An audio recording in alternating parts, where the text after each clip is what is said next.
Nobody was looking at Gordon now, as Mbinda finished her tale. That wasn't true. She was looking at him.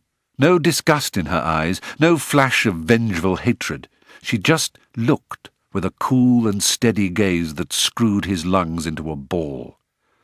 When I was allowed to leave, I found my family living in iron sheds in a dusty village below the mountains. When the rains came, the water from the mountains filled the village, and the dust became mud. My mother and 2 of my brothers died from malaria. My father and my sisters, they died from cholera. That is my story. My father, the king, he trusted Mr. Fenderman very much, and now he is dead, and my people are starving, diseased, and their hearts are broken from loss of home. Alloway leaned forward and patted her on the hand. "Thank you, Your Highness. Thank you very much indeed." Gordon coughed involuntarily and tried to turn the cough into a laugh.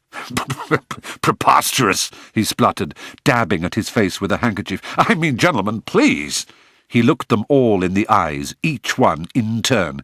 I insist that it is time I had my say. Firstly, I have to tell you that I have never seen this woman before in my life." He used the word woman because he was uncomfortably aware how young she looked. He knew that everyone around the table would have made their calculations and determined that 5 years ago, at the time Gordon was in Africa, she can have been no older than 13 or 14. Secondly, what she says about the contract with King Bogoli is a clever concoction of half-truths. Yes, the deal was with the land, not with the people, but that is standard. You all know that. She paints a charming picture of naive simplicity and honest dignity, but poverty? Excuse me. This lady has flown from Africa and is staying, where did you say, Purvis? The Waldorf? The Waldorf fucking hotel? You should excuse my French. We should all be so poor, Princess. Most importantly of all, where is the proof? Am I to be condemned on the say-so of a plausible actress playing on your guilty heartstrings? Christ almighty, I'm a married man. I have a family. Where is the proof? Without proof, none of this is anything more than slander. Perhaps I can help you there, gentlemen.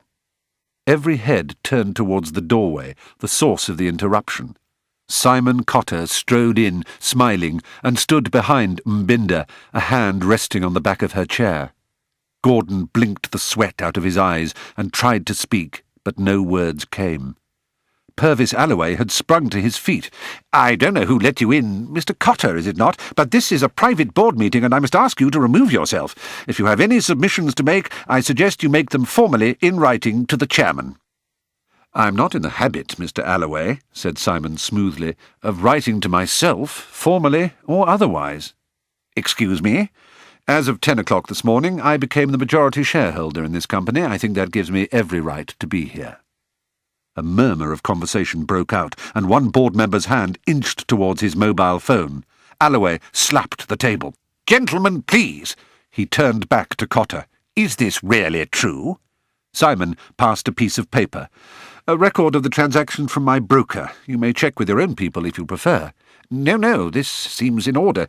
Really, Mr. Cotter, we had no idea of your intentions towards our company. You come at a difficult moment. I could not help but overhear Mr. Fenderman defending himself. He has a carrying voice, if I may say so."